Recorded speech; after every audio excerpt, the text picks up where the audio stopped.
Jack-o'-lanterns were never part of my Halloween. Gran didn't allow them.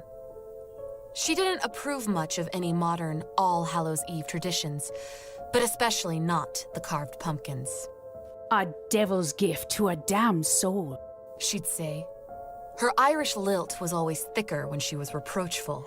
As long as I'm under this roof, there won't be any of that. But Gran, I'd attempt to argue year after year, they're just pumpkins. Besides, weren't they made to scare away evil or something? She'd huff and wave a hand at me before reciting the tale of Stingy Jack, a nasty drunkard who was unwelcome in both heaven and hell. He'd been doomed to spend eternity wandering the darkness of purgatory, his only light source coming from a carved-out turnip containing an ember from hell. The sight of other jack-o'-lanterns was said to draw him, as he was always seeking out other souls to share in his misery, especially those with sin in their hearts, just like his. She'd end it with a short poem while making the sign of the cross over herself. If e'er you see a flickering light, held high and hollow turn it bright, turn ye round and fast away, for Stingy Jack has come to pray. No matter what I said, she wouldn't change her mind. My parents weren't any help either. They thought keeping the peace with my very Catholic grandmother was worth more than a cut-up pumpkin that would rot in a week. You get to do everything else, the costumes and such, Ma told me. Gran bites her tongue about that, so you can meet her in the middle. I doubt I would have cared so much, if at all, if Gran hadn't made such a big deal out of it. Like Ma said, she was able to tolerate everything else that accompanied Halloween, but jack-o'-lanterns were completely off the table, especially if they were lit. She'd cross streets so she didn't have to walk in front of them, or make the sign of the cross if she couldn't avoid them. Going out after dark during the entire month of October was a challenge in finding the routes that had the least amount of smiling, glowing gourds. And that poem, I'd hear her muttering it like she was trying to ward off this Stingy Jack. If e'er you see the flickering light, held high and hollow turn it bright, turn ye round and fast away, for Stingy Jack has come to pray. It was embarrassing. My friends poked fun at me for it when they saw how she acted, and, being 12, I blamed Gran. If she weren't so weird, I could have the same normal Halloween as everyone else, complete with jack-o'-lantern. That was the year I decided I'd had enough. I wasn't proud of the fact that I was sneaking money from my parents' wallets even as I did it, but I told myself it would be worth it. It was only $10 after all. They wouldn't even miss it. I told Ma I was going to hang out with some neighborhood friends and rode my bike all the way to the convenience store. They had a small selection of pumpkins out front, all a bit dented and scratched, but I picked one out and paid for it. I kept it tucked in my sweatshirt the whole ride home and ran up to my room with it. You would have thought I was smuggling nudie magazines instead of a tiny pumpkin. That night, after everyone else had gone to bed, I grabbed a knife from the kitchen and cut into the orange rind. I'd seen enough friends do it to know I had to scoop out the insides, which was a messier process than I thought it would be. I almost panicked at how much stuff came out and ended up flushing it, little by little, down the downstairs toilet. A prickling sense of guilty relief crept across my neck as I watched the last bit of pulp and seed wash away. I carved a crude, single-toothed face into the front of the pumpkin and, as my final touch, put one of Ma's tea light candles inside. When I lit it, it cast a shadowy image of its face on the wall.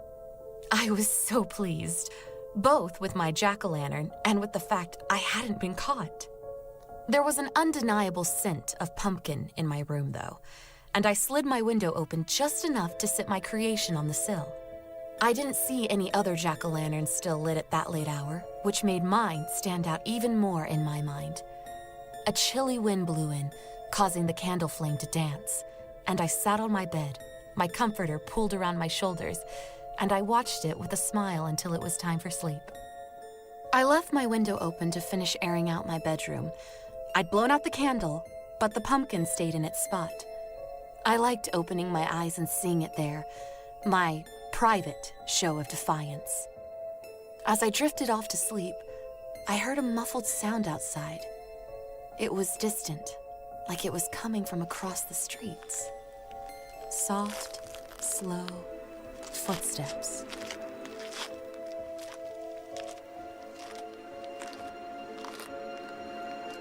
When I woke the next morning, I carefully hid my pumpkin in the back of the closet, where neither my parents or Gran would likely find it. I boasted about my little stowaway to my friends at school. It was such a stupid thing to be proud of, but that didn't stop me from bragging about it.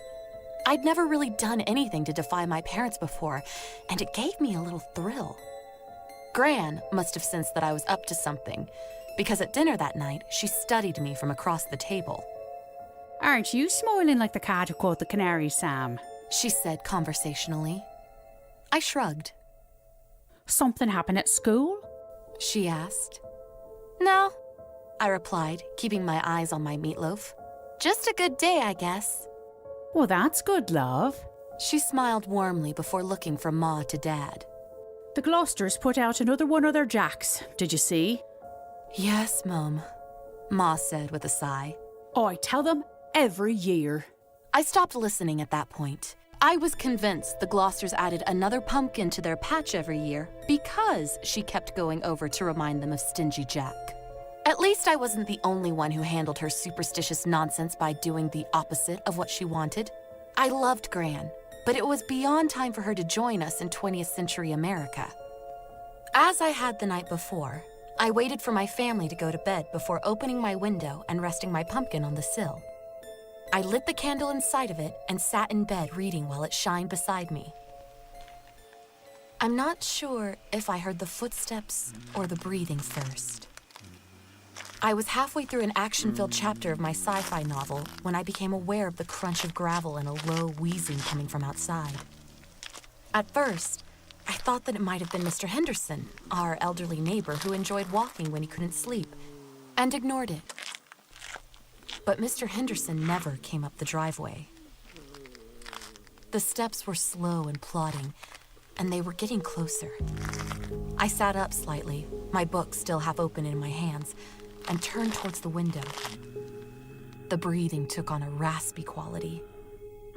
Slowly, I set my book aside and slid out of bed. The hardwood floor was icy against my bare feet. My heartbeat started to quicken as I crept towards the open window where my jack-o'-lantern smiled down at the front yard. Carefully and cautiously, I peeked out of the corner of the window. It was dark outside, darker than I'd ever seen it. No streetlights, no lights from the neighbors, just inky black, and a single, bobbing spark coming slowly up the drive. A lantern. It swung slightly with every heavy footstep. Gran's voice whispered in the back of my mind. If e'er you see the flickering light, held high and hollow, turn it bright, turn you round and fast away, for Stingy Jack has come to pray. Goosebumps sprouted up my arms and back. In the glow of the lantern, the outline of a person was becoming visible. Tall and stooped, terribly thin, wheezing with every step. I whimpered and backed away from my window. My jack-o'-lantern suddenly seemed too bright. The steps had stopped, but the breathing continued. It sounded almost like a growl. My heart thudded against my ribs, and I had backed up all the way to the bedroom door. I couldn't take my eyes off the window. The footsteps had stopped, I realized, but that deep-throated, snarling breathing was getting quicker, more eager. And then came the scratching. Nails, digging into siding. A soft light stretched up towards my window, growing brighter and brighter as it was carried up from the front of my house. Fear, ice cold and sharp, lodged itself in my throat. I gaped, open-mouthed, but unable to scream. A shape rose from the darkness, almost filling my window. The light from my pumpkin and the lantern illuminated a long, haggard face, grayed and aged by misery. His eyes, deeply sunken, stared in at me, and his lantern lent them a malevolent, hungry spark. If e'er you see the flickering light, held high and hollow turn it bright, turn ye round and fast away, for Stingy Jack has come to pray. I never screamed like I did then, the screech of a terrified child. I was shoved inward when the door flew open behind me, toward the reaching hand of Stingy Jack. But Gran caught me by the collar and pulled me back again. Gran didn't hesitate for a moment. She was shouting the Lord's Prayer and lunged at my window faster than any 70-something-year-old woman should be able to. There was a sharp, furious growl. The last thing I saw as my parents came running in to crouch in front of me was Gran hurling my small jack-o'-lantern into Stingy Jack's face.